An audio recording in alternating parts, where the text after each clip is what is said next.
Yeah, hi. Look, apologies for the rather uninteresting view that I'm giving here of the inside of my car. Look, this is a quick unscripted, as are all my videos, unscripted and relatively quick, off-the-cuff response, and it's a reaction response, whatever you want to call it, to a recent video uploaded on a channel by or called Dr. Bean. Okay, so this is like one of these limited hangouts, a bit like the other doctor, who isn't actually a medical doctor, John Campbell. But let's talk about Dr. Bean for a second.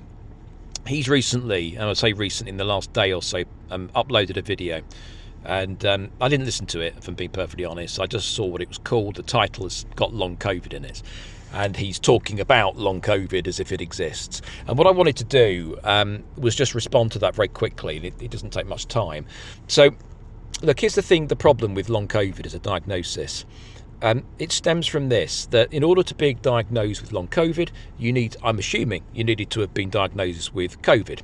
And the primary methodology used for diagnosing COVID was, of course, the via test, the PCR test, which then provided enough data for a diagnosis to be reached.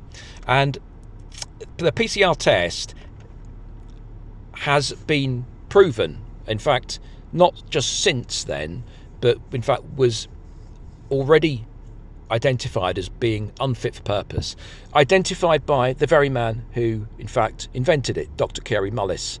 He was very clear in saying it should not be used for that purpose. So, of course, it was used, and it was considered, I believe the phrase, the gold standard of testing was the PCR test. I believe that phraseology was used certainly by Fauci over in the US. I'm in the UK. But it was absolutely used in the same way over here. And so that means that loads of people were diagnosed or tested and diagnosed with COVID through the PCR test. And here's why that isn't fit for purpose. And I may not capture all of the reasons, but this is the part I know for a fact. And that is that what the PCR test does, if you're not aware, is they take a swab. So you get a load of material from within the body, up the nose, wherever. And on that material, you've got trace amounts of lots of different things, all at a very small scale. So you'd see them through some kind of powerful microscope. So you'll have particles of virus, particles of anything you can think of. And what they then do with that matter that they've collected on the swab is they cycle it. Now, what that really means, I believe, cycling means you are think about magnifying or multiplying what you've got in front of you. So you're effectively just saying, okay, here's a tiny sample, so let's assume we can just blow this up and magnify it, and what it would be if we were looking at a much larger sample. And from that you can then extrapolate the sort of the data and come up with a diagnosis. Now that's actually probably all fine if or as long as you are cycling an appropriate number of times. But the point that Dr. Kary Mullis made was that you can cycle effectively as many times as you want, and if you cycle too many times, then you will create enough of most of what is on that sample. So in other words, fragments of a virus suddenly are magnified enough or multiplied enough that you can say, oh look, you're infected with that virus, when in fact you're not, because it's just not there in enough quantity to qualify as an infection. And so this was absolutely done, okay, by the British medical profession, and it was certainly done over in the US. These guys were cycling at a level that was absolutely way too high. So they were magnifying the sample contents way too much, which enabled them, to say, there, you got COVID, right? Because you've magnified it to such a point and multiplied it to such a point that you could say they got COVID. They probably got half a dozen other different infections according to the data you've got after you've multiplied it too many times.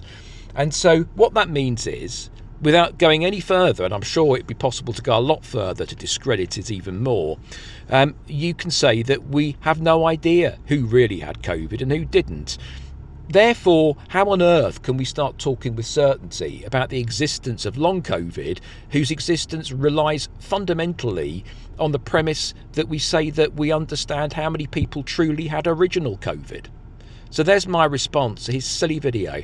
And I have to say, look, people, we have to get out of this habit of thinking that because someone's a medical doctor or a doctor of any type, PhD or otherwise, that means that they're intelligent. It doesn't. It means they're smart, and smart for me is not intelligence. Smart means it's a bit like being street smart, streetwise, but it's just being streetwise when it comes to the academic process. So it's someone who knows what to do and how to do it in order to get the right qualifications, because what you're effectively doing in the academic world is taking information that's already there. This is why you have to cite your sources.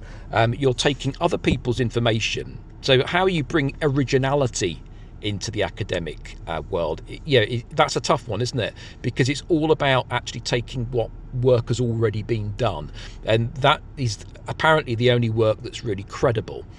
So, and we know from the peer review process how flawed that is, precisely because of that. Because if someone does a piece of work, a piece of research that's disruptive, and by that I mean they come up with a conclusion, they've got a good case for a piece of research that proves something that disproves previously held beliefs, then of course the problem with that is the people who are reviewing it, peer review, so the peers who are reviewing it, if those people have got any skin in the game with the original with the original belief set, then they'd be unlikely to want to peer review and effectively give the thumbs up to a piece of research that disproves the work that their credibility is associated with. Anyway, I guess going back to intelligence and smartness, Dr. Bean and people like John Campbell, these people are smart.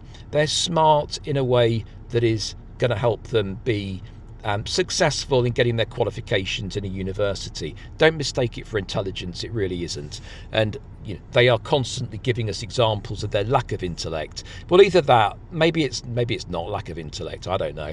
Maybe it's just lack of moral compass, perhaps. It's one or perhaps both of those. Anyway, thanks.